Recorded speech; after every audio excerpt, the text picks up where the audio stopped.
Hi! Hello po sa inyo. Maulan po na araw ngayon. Nakakatamad bumangon. Kaya samahan niyo po ako ikwento ang pagkalola ni Sinlan. Ngayon may apo na si Sinlan. Sobrang nakakapagod pero hindi mo dapat maramdaman yung pagod na yan. Kasi minsan alas 4 pa lang, papasok na dito yung anak mo. Karga-karga na si Adam po. Si Adam po. Alas 4 pa lang. Ayun yung time na mananaginip pa lang ako pero ginigising na ako ni Adam po. Kasi siyempre di ba pag may edad ka na, lalo na ako 52 years old na, nasa 50 na. Yung tulog natin hindi na ganun kahimbing. Basta matutulog tayo ng alas 11, alas 12, tapos magigising tayo ng alauna, alas 2, tapos tulog ulit, tapos maganda ka magising. Minsan may mapapasarap yung tulog mo. Alas 4, andyan na si Adam.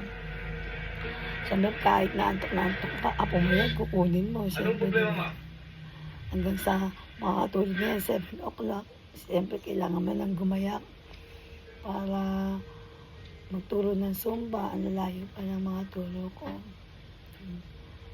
Tapos naibigay ko na siya dun sa nanay na, dun sa kwarto. Tapos after ng Zumba mo, pagdating mo ng bahay, sasalubungin ka na naman dito. Ito, sarap ng tulog, nakakagigil. Sasalubungin ka na naman yan. Siyempre kahit napagod ka, kailangan mong kargahin.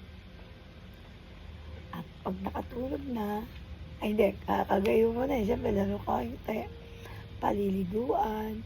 Tapos, paliliguan ko ako, nagpapaligo dito. Paliliguan ko, tapos, padididiin. Tapos, patutulugin ko na ulit. Matutulog na yan. Tulog, habang natutulog yun, asikasuhin ko naman yung mga aso ko. Ka ng ingay. At ang babaho.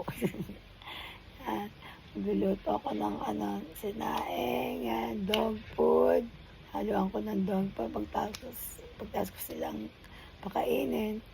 Yan, magigising niya si Dadam. Pero minsan, hindi ko pa natatapos pakainin lahat. Gising niya si Dadam. Kaya dun lang kami sa baba. Yan. Maghapon kami ganyan. Siyempre magluluto muna kapag natutulog siya. Kaya wala din pahinga. Ang pahinga ko lang yung makatulog siya, tapos iglip din ako ng konti. Siyempre may trabaho yung nanay yun, saka yung tatay na minsan. Kaya maghapon na yun, yun lang kami dalawa ni Adam. Pagod, pero hindi mo kailangan malamdaman yung pagod na yun. Masarap, masaya. Ang tao naman, kahit napapagod, basta masaya ka, okay lang, di ba? Trabaho yan. Hanggat nag-i-enjoy ka, magtrabaho ka. Kaya natutulog si Dadampot. Pero ayoko munang bumaba sa bahay. Kasi nakakatamad. Ang tulog-tulog ang gwapo ng badalo ko. Tapos sa gabi nga pala, pagkatapos maghapon kaming ganito ni Dadam.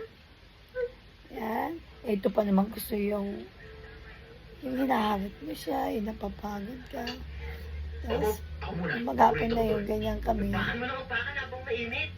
Kinagabihan, may turo naman ako sa Maynila. Ayun lang.